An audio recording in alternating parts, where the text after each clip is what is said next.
Tamil cinema நேயர்களுக்கு வணக்கம். நான் உங்கள் பத்திரிகையாளர் ஆர்.எஸ். கார்த்திக். இந்த வீடியோவில் நாம பார்க்க இருக்கிறது இந்த வாரம் வெளியாகி இருக்கிற கடைசி தோட்டா படத்தோட விமர்சனம். கடைசி தோட்டா உங்களுக்கு டைட்டிலே கதை புரிஞ்சிடும். ஒரு துப்பாக்கியிலேருந்து கடைசி தோட்டா யார் மீது பாய்ந்தது, ஏன் பாய்ந்தது, எதற்காக பாய்ந்தது. ஆமாங்க, ராதா ரவி தான் இந்த படத்தோட மெயின் கதாநாயகர். இன்னும் ஒரு இளம் கதாநாயகரா ஸ்ரீகுமார், நம்ம சின்ன திரை இதில் வந்து ரொம்ப ஃபேமஸ். இவர் யாருன்னு கேட்டிங்கன்னா சங்கர் கணேஷ் இசையமைப்பாளர்கள். அதில் வந்து நம்ம ரெண்டு பேர்ல ஒருத்தர் மறைஞ்சிட்டாரு, இன்னொருத்தர் இருக்காரு இல்லைங்களா, இந்த கையில் க்ளவுஸ்லாம் மட்டும் சும்மா அதகலம் பண்ணுவார், அவருடைய மகன் தான் ஸ்ரீகுமார். வேற லெவலில் இதில் ஒரு கேரக்டர். இந்த படத்தோட கதையை முதல்ல சொன்னாதான் இவங்களோட கேரக்டர்லாம் உங்களுக்கு புரியும். இந்த படத்தோட கதை, ராதா ரவி ஒரு ரிட்டையர்ட் மிலிட்ரி ஆஃபீஸர், அமைதியான வாழ்க்கை, பொண்டாட்டியோட வாழ்றாரு. அவருக்கு பிள்ளைங்க கிடையாது, குழந்தைங்க கிடையாது. ஸோ அவர்கிட்ட வேலை கேட்டு வர்ற நண்பர் மூலியமா வேலை கேட்டு வர்ற ஒரு பையன், அவன் யாசர். அவர் யாருன்னா ராட்சசன் படத்துல கொஞ்சம் வில்லத்தனம்லாம் பண்ணுவாரு, அவரு தான். அவர்கிட்ட அவரை வந்து கிட்டத்தட்ட பிள்ளையா நினைச்சு, உனக்கு வேலை கிடைக்கிற வரைக்கும் என் வீட்டிலேயே இரு, அம்மாவுக்கு உடம்பு சரியில்லை, தன் மனைவி உடம்பு சரியில்லை, கூட இருந்து கவனிச்சுக்கோ அப்படிங்கிறாரு. அப்போ யாசர் வந்து ஓகே அப்படின்னு சொல்லி அவர் கூட இருக்கிறாப்புல.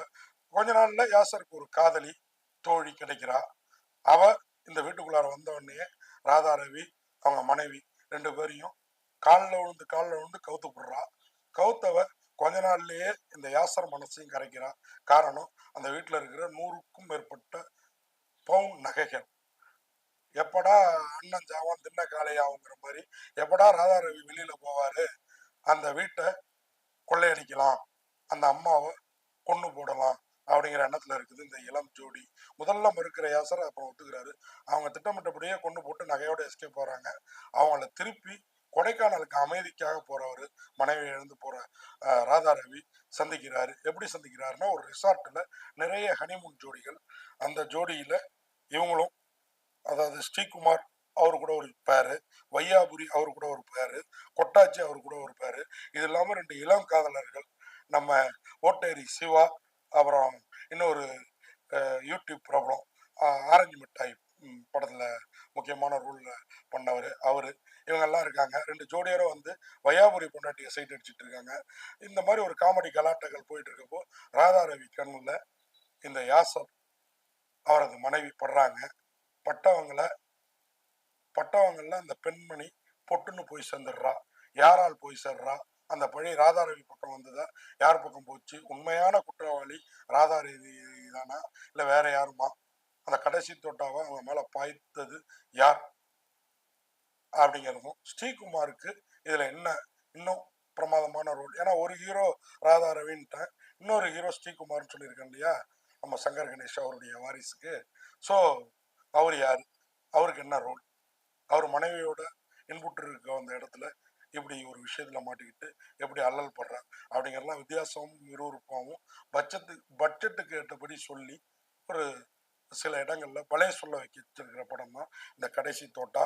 இந்த படத்தை ஆர்விஆர் ஸ்டுடியோஸ் பேனர்ல தயாரிச்சிருக்கிறாங்க. இந்த படத்துக்கு இசை வி.ஆர். சுவாமிநாதன் ராஜேஷ் உண்மையாவே மிரட்டலா போட்டிருக்கிறாரு. குத்துப்பாட்டு என்ன இந்த சாங்கெல்லாம் இருக்குது, கொஞ்சம் மெலோடி சாங்கும் இருக்குது படத்துல.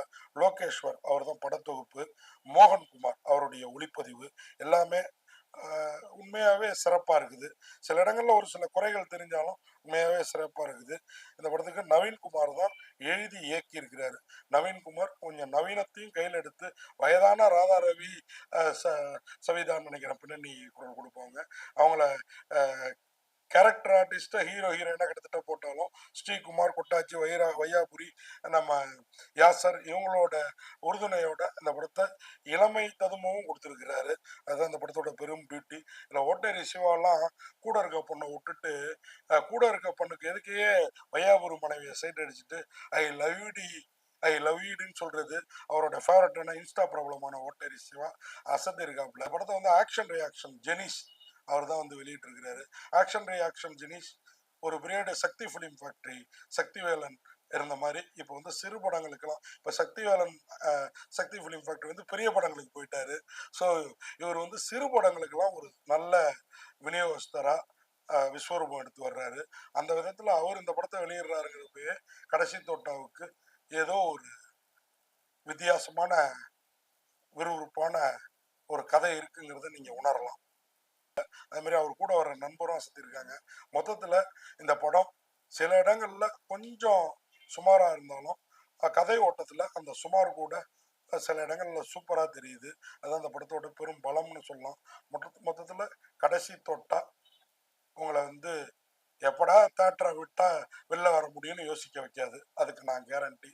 இந்த படத்துக்கு பத்திரிகையாளர் ஆர்.எஸ். கார்த்திக் எனது பார்வையில 10க்கு 6 மதிப்பெண்கள் கொடுத்து விடைபெறேன். நன்றி, வணக்கம்.